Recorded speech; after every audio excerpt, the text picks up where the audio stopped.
जैसा कि हमने पिछले वीडियो में देखा था कि लिटिल फेरी डॉक्टर ने जियान की चेस्ट पर उस डीमन पॉइजन स्पॉट के चारों ओर अपनी सील लगा दी थी ताकि जियान को और ज्यादा टाइम मिल सके और वो किसी लेजेंडरी दोजोंग को ढूंढकर उससे इस डीमन पॉइजन का इलाज करवा सके। और फिर जियान कहता है कि queen medusa, little fairy doctor और लिटिल गर्ल जिया, तुम लोगों को आज आराम करना चाहिए क्योंकि तुम सब फाइट में बहुत थक गए होंगे और बाकी की बात कल करेंगे, यहां तक। और हाँ दोस्तों, अगर आपने अभी तक इसका पिछला एपिसोड नहीं देखा तो इसे देखने के बाद उसे भी देख लेना, लिंक डिस्क्रिप्शन में है। तो अब वीडियो शुरू करते हैं। अब हमें सीन दिखाया जाता है एक सीक्रेट रूम का, जहां पर जियान बैठा हुआ अपनी कल्टीवेशन कर रहा था।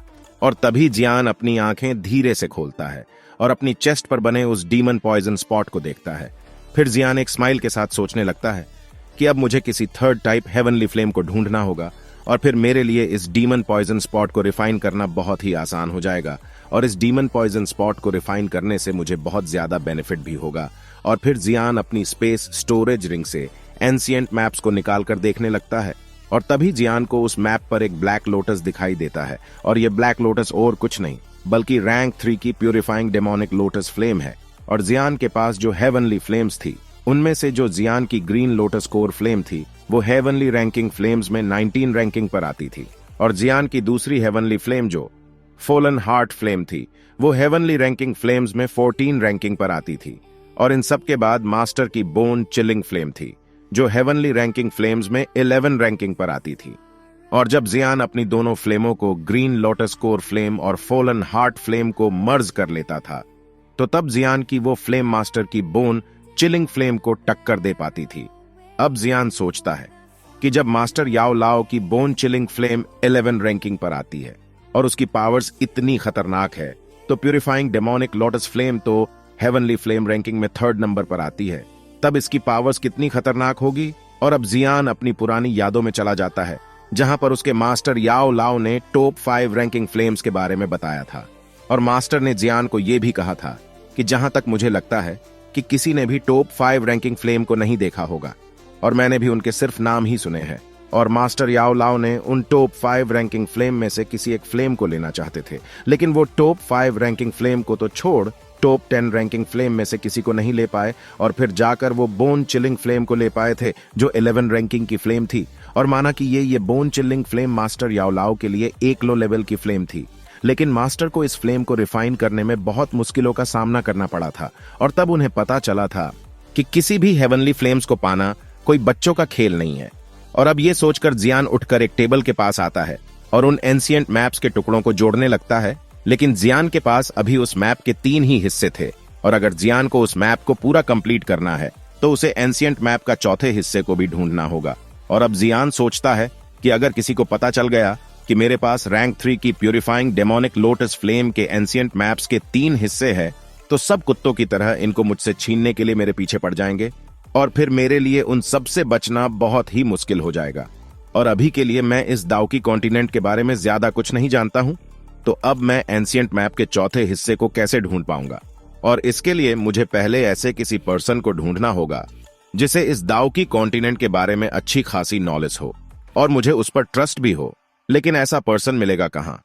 तभी जियान को जीनन एकेडमी के फर्स्ट एल्डर सुकियान की याद आ जाती है और फिर जियान कहता है कि फर्स्ट एल्डर सुकियान से अच्छा और भरोसेमंद और कौन हो सकता है, और वो मुझे हेवनली फ्लेम्स के बारे में कुछ बता सकते हैं। और अगर उन्हें हेवनली फ्लेम्स के बारे में कुछ ना भी पता हुआ तो अभी तक तो वो एक दोजोंग के एक्सपर्ट्स बन ही चुके होंगे। और क्या पता जीनन एकेडमी के हेडमास्टर मेरे इस डीमन पॉइजन स्पॉट को निकालने में मेरी हेल्प भी कर दे। और मुझे 1 साल से भी ज्यादा टाइम हो गया है जीनन एकेडमी में गए हुए। अभी तक तो जो मैंने अपनी फॉलन हार्ट फ्लेम से बड़े बड़े क्लस्टर को भरा था वो अभी तक खाली हो चुके होंगे और इसके लिए फर्स्ट एल्डर सुकियान मुझ पर बहुत गुस्सा हो रहे होंगे और इसलिए मुझे अब ब्लैक कॉर्नर रीजन में जाना ही होगा। और ब्लैक कॉर्नर रीजन दाओकी कॉन्टिनेंट के बीच में है और वहां से मुझे हेवनली फ्लेम्स के बारे में जानने में और ज्यादा आसानी होगी।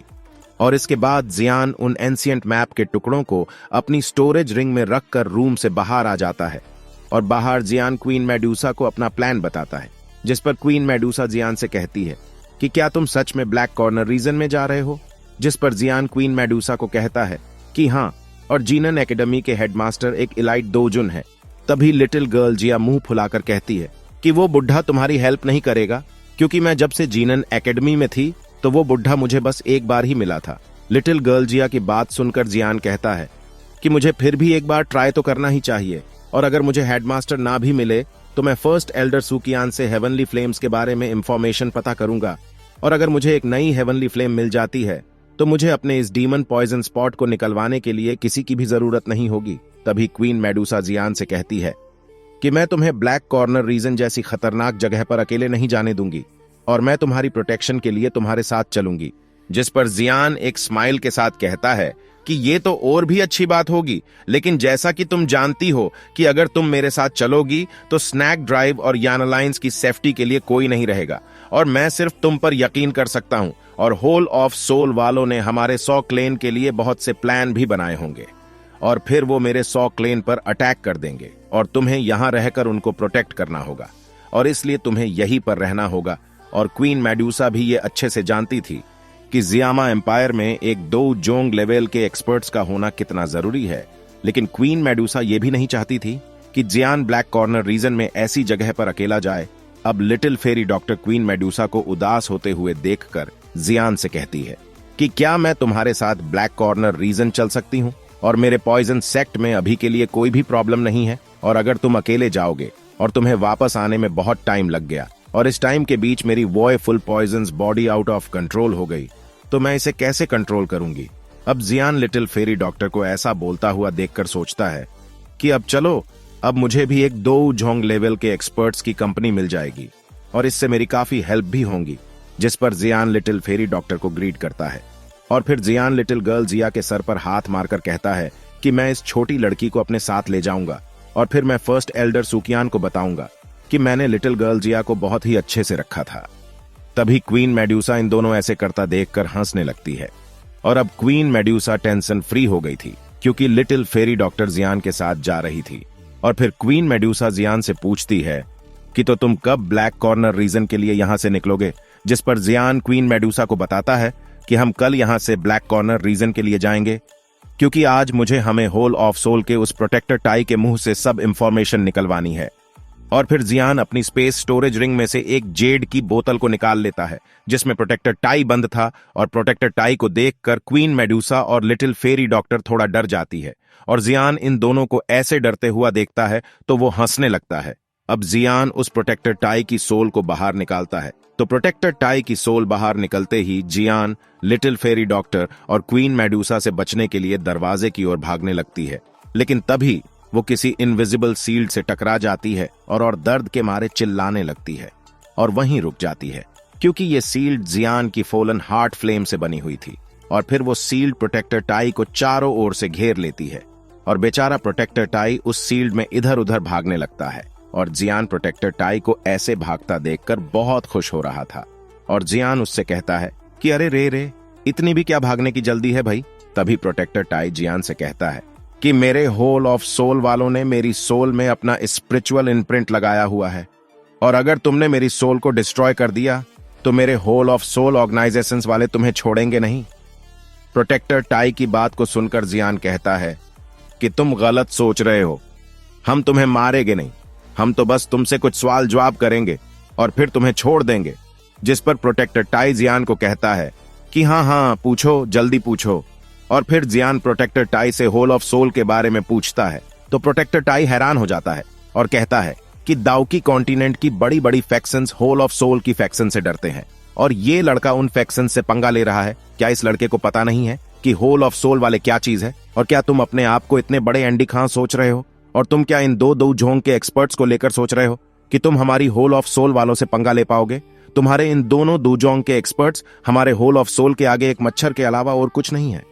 और जियान को प्रोटेक्टर टाई का ऐसा जवाब सुनने के बाद जियान अपनी फॉलन हार्ट फ्लेम से बनी सील्ड को और छोटा कर देता है, जिससे प्रोटेक्टर टाई चीखने चिल्लाने लगता है।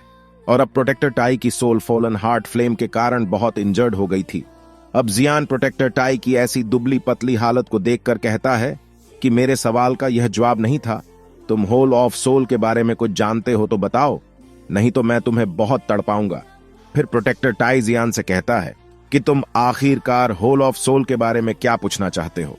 जिस पर जियान कहता है कि तुम मुझे बताओ कि होल ऑफ सोल की पावर्स कितनी है जिस पर प्रोटेक्टर टाई जियान को हंसकर बताता है कि लड़के, मुझे लगता है कि होल ऑफ सोल की स्ट्रेंथ जानने के बाद तुम्हारा ये कॉन्फिडेंस हवा में उड़ जाएगा और हमारे होल ऑफ सोल में रैंक देखी जाती है और हमारी इस रैंक में प्रोटेक्टर लेवल होते हैं और इस प्रोटेक्टर लेवल में भी 3 लेवल होते हैं और मैं एक ह्यूमन प्रोटेक्टर लेवल पर हूं और इसके ऊपर आते हैं हमारे एल्डर्स और हमारे दाओ की कॉन्टिनेंट में होल ऑफ सोल की एक छोटी सी ब्रांच ही तुम्हारे इस एम्पायर को तबाह करने के लिए काफी है।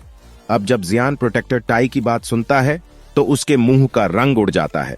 अब जियान कहता है कि इन 2 जोंग लेवल के लोगों की हैसियत होल ऑफ सोल में एक लो लेवल के प्रोटेक्टर की है और जो इनके एल्डर्स है उनकी पावर्स आखिरकार क्या होगी। फिर जियान प्रोटेक्टर टाई से कहता है कि क्या तुम होल ऑफ सोल से किसी प्रोटेक्टर वू को जानते हो, जिस पर प्रोटेक्टर टाई जियान से पूछता है कि तुम वू यिंग को कैसे जानते हो, जिस पर जियान प्रोटेक्टर टाई को बताता है कि मेरी उस प्रोटेक्टर वू से पहले थोड़ी फाइट हुई थी। फिर प्रोटेक्टर टाई जियान से कहता है कि वू यिंग भी हमारी होल ऑफ सोल का एक प्रोटेक्टर है, लेकिन उसका लेवल हमसे बहुत बड़ा है और वो एक अर्थ ग्रेड प्रोटेक्टर है। अब जियान प्रोटेक्टर टाई से कहता है कि तुम मुझे ये बताओ कि तुम्हारे होल ऑफ सोल के चीफ की कितनी पावर्स है। और जियान के इतना कहते ही प्रोटेक्टर टाई हंसने लगता है और कहता है कि भाई, ये तो मैं क्या हेवन ग्रेड के प्रोटेक्टर भी नहीं जानते कि होल ऑफ सोल के चीफ की कितनी पावर्स है, क्योंकि होल ऑफ सोल का चीफ मिस्टीरियस है। और तुम्हें क्या लगता है कि तुम हमारे होल ऑफ सोल के चीफ के बारे में जान सको? तुम्हारी इतनी औकात नहीं है कि तुम मेरे होल ऑफ सोल के चीफ और एल्डर्स को देख भी सको। अब जियान प्रोटेक्टर टाई से कहता है कि बेवकूफ, अगर तुम नहीं चाहते हो कि मैं तुम्हें जलाकर मार दूं तो फालतू बोलने की कोई जरूरत नहीं है। और अब ये बताओ कि तुम्हारे होल ऑफ सोल को इतनी सोल्स की क्यों जरूरत पड़ती है और वे इन सोल्स का क्या करते हैं? जिस पर प्रोटेक्टर टाई कहता है कि मुझे नहीं पता, मेरा काम तो सोल्स को पकड़कर होल ऑफ सोल में देना है, बाकी वे जाने और उनका काम जाने। अब जियान प्रोटेक्टर टाई से पूछता है कि होल ऑफ सोल का हेडक्वार्टर कहां पर है, लेकिन प्रोटेक्टर टाई इस पर भी मना कर देता है कि मैं नहीं जानता। फिर जियान प्रोटेक्टर टाई से पूछता है कि तो तुम सोल्स को पकड़कर कहां पर देते हो, जिस पर बेचारा प्रोटेक्टर टाई को बताना ही पड़ता है कि हमें एक टाइम मिलता है और उस टाइम में हमें दी गई टास्क के अकॉर्डिंग सोल्स को पकड़नी पड़ती है और फिर उन सोल्स को हम होल ऑफ सोल के हेडक्वार्टर में नहीं बल्कि दाओ की कॉन्टिनेंट में बहुत सारी होल ऑफ सोल की जगह जगह ब्रांचेस है और हम सोल्स को वहां पर दे देते हैं। अब जियान प्रोटेक्टर टाई से कहता है कि तो तुम्हें कितनी ब्रांचेस के बारे में पता है, जिस पर प्रोटेक्टर टाई कहता है कि मैं सिर्फ एक ही ब्रांच के बारे में जानता हूं और अर्थ ग्रेड प्रोटेक्टर 2 और हेवन ग्रेड प्रोटेक्टर 3 ब्रांच के बारे में ही जानते हैं। अब जियान उससे पूछता है कि जिस ब्रांच के बारे में तुम जानते हो वो कहां है, लेकिन इस बार प्रोटेक्टर टाई कुछ नहीं बोलता है। तभी जियान उसे अपनी फॉलन हार्ट फ्लेम से जलाता हुआ कहता है कि क्या तुम ये चाहते हो कि मैं तुम्हें इसी तरह जलाकर मार दूं? और अगर तुम ऐसे जलते हुए मरना नहीं चाहते हो तो मुझे होल ऑफ सोल के बारे में सारी इंफॉर्मेशन दे दो और फिर तुम दुआ करना कि होल ऑफ सोल वालों को तुम्हारी इस बात का ना पता चले कि तुमने हमें सब बता दिया है। और फिर प्रोटेक्टर टाई चिल्लाते हुए कहता है कि बेवकूफ लड़के, रुक जाओ, मैं सब बताता हूं। और फिर जियान प्रोटेक्टर टाई से अपनी हेवनली फ्लेम को दूर हटा लेता है और फिर वो प्रोटेक्टर टाई जियान को बताता है कि जिस ब्रांच के बारे में मैं जानता हूं वो ब्रांच चुयुन एम्पायर से बहुत दूर स्काई हेवन एम्पायर के एक प्लेस पर है और ये दाउकी कॉन्टिनेंट के बीच नॉर्थ वेस्टर्न रीजन के बॉर्डर पर है। अब जियान ने इस स्काई हेवन एम्पायर के बारे में पहले कभी नहीं सुना था, क्योंकि डाउकी कॉन्टिनेंट में बहुत सारे छोटे बड़े एम्पायर्स थे। अब इधर लिटिल फेरी डॉक्टर जियान से कहती है कि मैंने स्काई हेवन एम्पायर के बारे में सुना तो है, लेकिन मैं भी नहीं जानती कि ये कहां पर है। अब जियान प्रोटेक्टर टाई को गुस्से में कहता है कि तुम शुक्र मनाओ कि जो इन्फॉर्मेशन तुमने मुझे दी है, और जब मैं वहां पर जाऊंगा तो मुझे वहां पर कुछ ना मिला तो तुम्हारे लिए बहुत ही बुरा होगा। अब प्रोटेक्टर टाई कहता है कि मैं होल ऑफ सोल के बारे में जो भी जानता था वो मैंने तुम्हें बता दिया है, और क्या तुम मुझे अब भी ऐसे ही बंदी बनाकर रखोगे? जिस पर जियान कहता है कि तुम्हें क्या लगा कि मैं तुम्हें इतनी आसानी से छोड़ दूंगा। और फिर जियान प्रोटेक्टर टाई को अपने जेड की बोतल में डालकर उस पर अपनी फायर सील बनाकर अपनी स्पेस स्टोरेज रिंग में रख लेता है। अब जियान कहता है कि क्या ये होल ऑफ सोल इतनी बड़ी आफत है? तभी क्वीन मेडूसा कहती है कि अब तुम क्या करोगे? जिस पर जियान बताता है कि करना क्या है, पहले ब्लैक कॉर्नर रीजन जाकर फर्स्ट एल्डर सुकियान से हेवनली फ्लेम के बारे में पूछना है और मेरी इस पावर्स के साथ होल ऑफ सोल वालों को घंटा फर्क नहीं पड़ता, इसलिए मुझे बहुत जल्दी और स्ट्रांग होना होगा। और फिर सीन दिखाया जाता है अगले दिन मॉर्निंग का, जहां जियान एक माउंटेन पीक पर खड़ा हुआ था और वो लिटिल फेरी डॉक्टर से कहता है कि क्या तुम सच में मेरे साथ ब्लैक कॉर्नर रीजन चलने के लिए रेडी हो? जिस पर लिटिल फेरी डॉक्टर जियान से कहती है कि हाँ, और मैंने अपने पॉइजन सेक्ट की सभी प्रॉब्लम्स को निपटा लिया है। और फिर जियान क्वीन मेडुसा से कहता है कि मैं अपने याना लाइन्स को तुम पर छोड़कर जा रहा हूं और तुम अच्छे से इसका ख्याल रखना। जिस पर क्वीन मेडुसा कहती है कि तुम टेंशन मत लो, जब तक मैं जिंदा हूं तब तक तुम्हारी याना लाइन्स को कुछ नहीं होगा। फिर जियान क्वीन मेडुसा से कहता है कि अगर मैं इन 2 साल में ना आ पाया तो मैं हेवन 16 ब्लडबोन पिल को किसी के हाथों तुम तक पहुंचवा दूंगा। जिस पर क्वीन मेडुसा कहती है कि अगर तुम खुद अपने हाथों से ये पिल मेरे लिए लाओगे तो मुझे बहुत अच्छा लगेगा। और फिर क्वीन मेडुसा कहती है कि अगर तुम्हें फिर भी ब्लैक कॉर्नर रीजन में कोई भी प्रॉब्लम हुई तो बस एक बार मुझे इन्फॉर्म कर देना, मैं वहां चली आऊंगी। और फिर जियान क्वीन मेडुसा को गले लगा लेता है, लेकिन अब की बार क्वीन मेडुसा जियान को कुछ नहीं बोलती है। फिर जियान और लिटिल गर्ल जिया वहां से उड़ने लगते हैं। तभी queen Medusa little fairy doctor से कहती है कि तुम प्लीज जियान का ख्याल रखना। और little fairy doctor queen Medusa को इतने नर्म लहजे में बात करता देखकर बहुत हैरान थी और वो क्वीन मेडुसा से कहती है कि जियान मेरा फ्रेंड है और मैं उसको कुछ नहीं होने दूंगी। और फिर queen Medusa little fairy doctor को कहती है कि थैंक्स, और लिटिल फेरी डॉक्टर भी वहां से उड़ जाती है। और फिर क्वीन मेडुसा उस माउंटेन पीक पर अकेली रह जाती है और क्वीन मेडुसा अभी भी उन सबको वहां से जाते हुए देख रही थी।